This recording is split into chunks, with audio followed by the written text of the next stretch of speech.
when it comes to nostalgia, you definitely want to walk through the door of Pandora's box, conveniently located in Lafayette, New Jersey. And we bring in our friends Erik and DJ. Guys, how are you this morning? Doing good. Very good. Good morning, fellas. All right. Guys, and we've had you on the show before. I've talked about, especially this morning, about figures and collectibles, such a subculture in the pro wrestling community. I've been at your store many times when you've had wrestlers there, and the lines are absolutely crazy. And I think, and correct me if I'm wrong, Erik and DJ, and I'll ask you first, Erik. Like, you guys were kind of out of wrestling for a while, but because of the popularity of the figures and the toys, kind of brought you back in to the world of wrestling again, right? Yeah, I tell the story a lot. It's we were very heavy into it as kids, early WWF. Well, I mean, early, 80s, early 80s, with Ultimate Warrior and Hogan and Macho Man. So we loved all that growing up, and then carried over into a little bit of the Attitude Era. And then I think once it started to go down that PG line, when I knew right when Val Venus changed his gimmick to being, in that right to censored shit, whatever that was, I knew it was kind of over. So I think that's right when we both kind of stopped watching. Yeah. Right in that era. Sure. Yeah. So we were out of it for like 20 something years, and having such a huge population of wrestling collectors, we had a lot of younger kids coming in and saying like, oh, do you have any Darby Allin or Kenny Omega figures? And I was like, I look at DJ, I'd be like, who the hell's Darby Allin? So one day we were like, maybe we should like do some homework, and we had seen that AEW was on. It was a Wednesday night, and we watched it, and we were pleasantly surprised. It had a lot of vibes of that Attitude Era kind of, so that kind of got us back in, and we got hooked from there. So we've been back in it pretty deep now. And the more you have, we have a lot of wrestling appearances, and as you become friends with them, it's like you want to see exactly what's going on too. So you're really looking forward to what's going on the next night. Interesting. Go ahead, Dave. So, no, I was going to say, so DJ, when did you first start to realize that there was this younger culture of wrestling fans that were into collectibles? Was it because of the emergence of AEW? No, it might be the opposite of that. It's when it comes to modern toys, the modern wrestling toys, it seems like the AEW figures are much more popular for modern guys. When you're dealing with older figures, the Undertakers and Shawn Michaels and stuff like that are the most popular. But new guys, it's definitely AEW. Okay. I like when I do independent shows and they have all these random action figures sitting all over the place. That's normally when I'll take a picture, send it to Dave, and he'll be like, well, I just got this person. I just got that person. I'm on the Mean Gene Okerlund hunt for Dave because that's what he's lacking. For me personally, actually, like with all this, I love stores like you that you guys have. Number one, it makes me feel super young again when I had no cares in the world. Two, I believe I shared my story. It was the first job I ever had. I worked at a store exactly like yours, but it was no wrestling. It was all, they had records, comic books, and baseball cards. And that was my first job I ever had in my life. I was 12 to 13, and it was called the Dragon's Den in Yonkers. And man, because I was big into baseball cards and just walking the aisles. Like, I mean, I've seen so many different stuff in your store, but now when I'm on the road a lot, I'll go to different stores and just to see if something piques your interest. And I just think it's cool. I know you guys get a lot of window shoppers in the sense of people who are just coming in for the cool factor and you want them to buy. But I think most people normally, in my opinion, do, because I know whenever I walk into any of those stores, it's like, if not, I'm getting it for somebody else that I know has a special connection. And that's the biggest thing when you are a collector, is this connection that you have to certain, items, whether they may mean nothing to one person, but to other people, they're super duper special in their heart, which I think your store is so cool. Because I remember walking around and I was hungry, and it actually curtailed my hunger because I just wanted to keep on going up and down the aisles to see all the stuff that you had. No, it's a really cool layout. You know what I think is really amazing, is that, and it's just how intense the human brain is. You could have a memory buried so far deep in your brain that you would have never ever thought about it again. But you're walking down an aisle and you pick up a figure, or you see a play set or something, and you're like, holy shit, like I had this as a kid. It brings that memory back to the front. Now, if you never would have picked up that little piece of plastic or whatever, that memory would have stayed buried. You know what I mean? Like, it's just so crazy that it can lay dormant. Those things can just stay with you for that long. And once you physically have it in front of you, or you're holding it, or you're touching it, it brings it all back. And I think that kind of a connection is something that it's a feeling that you cannot copy with any drug or alcohol or anything like that. You know, I was just in London, Ontario, and there was a store that had just everything. And I'm just walking around, and they had an original Planet of the Apes figure. And I got that same thing, and I was like, holy crap, I had this. And I was just like, I haven't seen this probably since I was 7 years old. And this was before I even liked wrestling or anything. And I was just like, oh my God, I haven't thought about this in forever. Like, I didn't know what happened to it, all that stuff, but just holding it, looking at the package. Yeah, I felt like a kid again. And that's a great thought of yours. And it's 100% true. I said the same thing about, and I still have it downstairs. I had every A-Team action figure because I just thought it was the greatest show ever. And I saw that, and I was like, it just takes you to a much simpler time in your life where you didn't have to worry about bills, mortgage payments, anything. You were a kid and you were enjoying what you had right at that moment. It's a great story, and when Erik was describing that, and obviously Erik and DJ know their customers very, very well.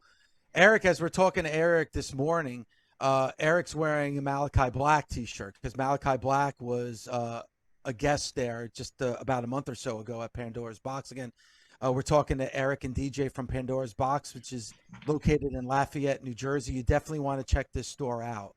But I went there to see Malachi Black, and in one of the aisles was one of those old school book and records, Tommy, that we grew up with, right? And it was a G.I. Joe book and record.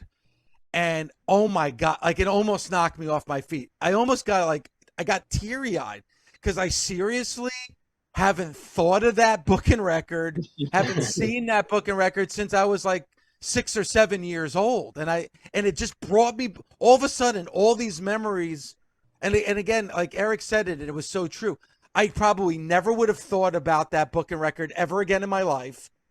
And it brought me back to like playing that on my old Mickey Mouse record player that I had when I was a little kid. And it's so true.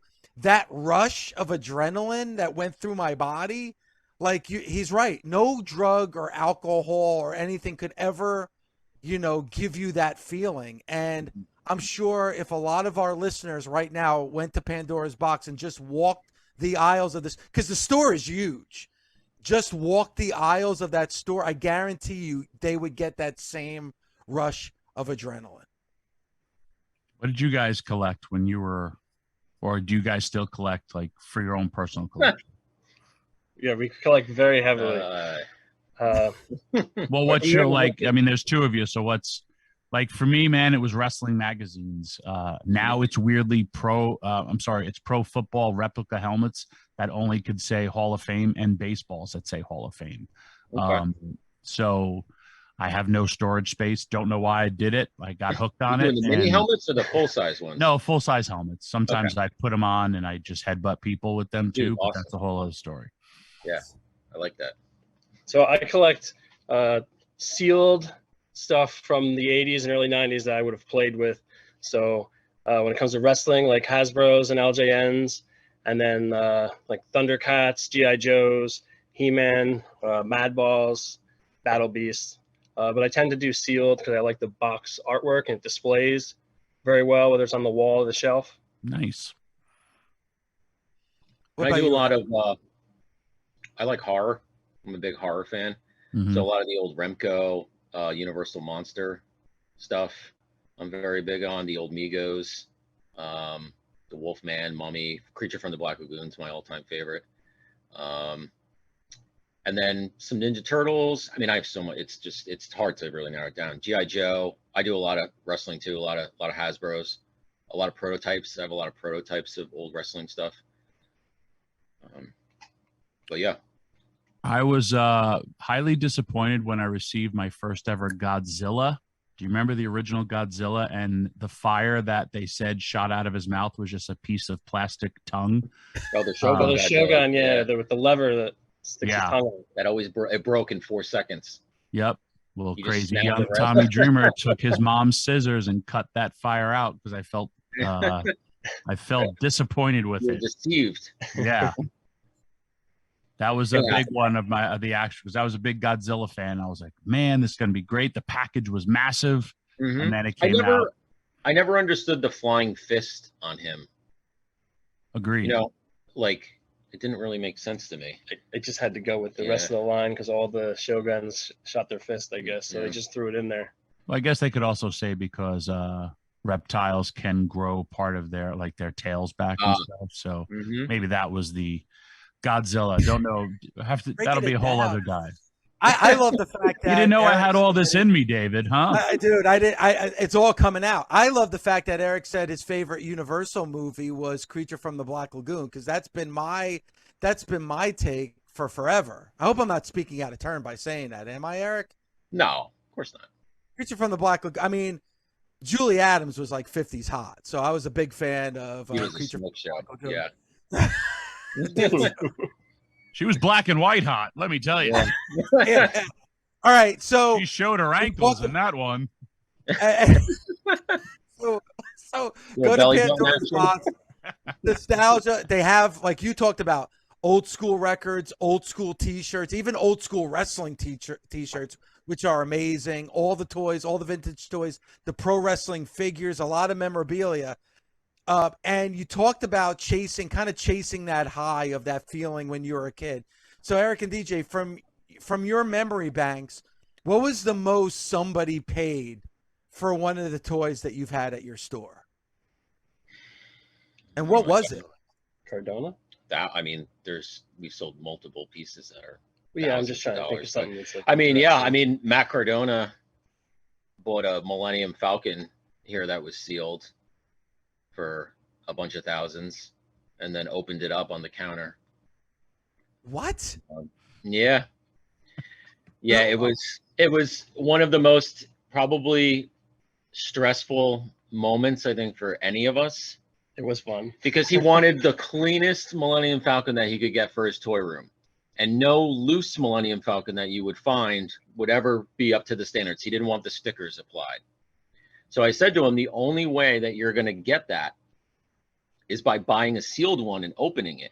But the caveat to that is that a 40-year-old toy at this point, the plastic could have oxidized inside the box and it still could be yellowish. There's no guarantee, that that's going to come out and be super clean. So he literally took a gamble and bought a sealed one and then opened it on the counter and then licked it because it was nice and clean. Yep, it was so clean. It was so clean he could himself. lick it. So yeah, Cardona's on another. He's kind of on our level. He just doesn't really care. Well, let me ask you something, Eric. This is interesting to me. And Matt Cardona's a dumb fuck. We all know that. But Matt Cardona, like, by opening up the box, aren't you depreciating the value of the toy? For sure. Yeah, but Absolutely. he didn't care because he wants it to display in his thing. It's funny you say that. A lot of people bring my action figure, the original one from ECW, and the casing has turned yellow. And it's so random because some do and some do not. And I was like, oh, this is a good one. And I explained to him about the casing and how that whole process happens. and they would like, and then others they come and it looks like it's 70 years old because of that whole process. And I was just like, man, I wish you could clean it up, or because what's my action figure going to actually look like? But it's cool that you guys actually broke that down and described it to people, because that's why you got to put stuff like kind of in plastic, or even like, seal it, like your old magazines and all that stuff. Because if they have value, to you, you want to keep them in pristine order. You could, let me ask my last question. How weird and random is Dave when he comes in there for the things that he purchases? That's what we really want to know. Does he do it like when he was young and like purchasing like condoms as he come up? Be like, yeah, I'll just get a soda and this $6 million man figure and this random Hasbro. I feel like Dave's always very panicked when he's here. It's too much. It's an overload. He's always rushing, I feel like. There's a lot to see here, but I feel like Dave will go right to the record and the magazine section, and he'll spend a little bit of time in the records, but then he doesn't really, I don't know if it's ADHD or I think he's just trying to get out of here as fast as he can so that he doesn't buy a lot of stuff. I mean, that's part of it. I have bought a lot of stuff at your store. I've bought records at your store. Sure. I bought shirts at your store. I bought like an authentic old school G.I. Joe. I think it's because of how much he has to lie to Violetta, that how much he spent for things, or that he's bringing new things into the house. We'll put fake price tags on this stuff for you, Dave. No, it's all good, man. We offer that service. Yeah. I'm the king of my household. So you go home, your wife's like, "Oh, this was $1. This was $2. Wow, you did great." And I apologize to Matt Cardona. Just when you hear that, it's kind of shocking to me that right away you're going to open up that box that's sealed from 1978. But when it comes to wrestling, you do have a lot of great wrestling toys, figures, and memorabilia. Some amazing, like the old school wrestling buddies and stuff. Like, what's the biggest piece of wrestling memorabilia that you have right now for sale? The biggest piece. I don't know. Would it be like the ECW ring? Probably. Yeah, Tommy would appreciate that too. So it's like a sealed. It's probably like the Holy Grail. I don't know if you guys can see it. I'll hold the laptop up here, but it's the ECW official San Francisco ring. Toy Makers. Yeah. I don't know if you can see it. I don't even know if I'm holding it correctly, but I can. Yeah. So it's got the accessory pack with it, which is extremely rare to have sealed. And it was a Toys R Us exclusive. Yeah, that ring in mint condition is going for crazy amounts of money right now. I got 3 in my garage right now. Well, you're close to retiring then. Like how like ballpark figure, because I know when it comes to collectibles and collectors, you never can put a specific dollar amount to it. But how much does something like that go for? A couple $1,000s. Wow. And this one's mint. I've never seen one as clean as the one that we have. And we have RVD coming in a couple weeks, so we'll probably have him sign it, which will then bump it up a little bit more. I'm just going to ask, when people sign stuff, is it worth more? Typically. I mean, it also depends on who it is. If it's somebody that's kind of signed their life away, so to speak, right, it might not really add a ton. It also depends if it's certified. That also is important. Yeah. And what it is that you're getting signed. Because if you're getting something that's very common signed, then it doesn't really do much sometimes. But if you're getting like a rare, obscure piece signed, it does a lot more for it. Interesting. Like there's thousands of RVD pops that are probably signed in the world, but how many sealed ECW rings are signed by him? Like, right. You know what I mean? Very cool. All right, so guys, how can people find your store? How can people contact you on social media? You can follow us on Facebook, Okay. Pandora's Box, New Jersey. You just search that. The Instagram handle, Pandora's Box Toys and Collectibles, all spelled out. All right, and then you're in Lafayette, New Jersey, and it's a beautiful store. It's in a beautiful area as well. Lafayette's an historic town in New Jersey, a lot of antique stores, but definitely the place you need to go to is Pandora's Box. Erik and DJ, man, you guys are awesome. Thank you for what you've done for the world of pro wrestling, because in a lot of ways you've brought it back in your way by having all those wrestlers come. Who's the next wrestler that's coming to the store? Rob Van Dam, we have on Sunday, July 2nd from 12 to 3. Okay. And then after that, we have Mick Foley on August 6th, Hacksaw Jim Duggan August 26th, and Dustin Rhodes on September 10th. All right, awesome. Guys, thank you so much. I'll probably be seeing you later on. Yep. I'm sure I'll make sure, Eric, that I spend a lot more time in the That's store. okay. I I don't won't want be you to get in trouble. That's true. Thank you for looking out, my friend. But again,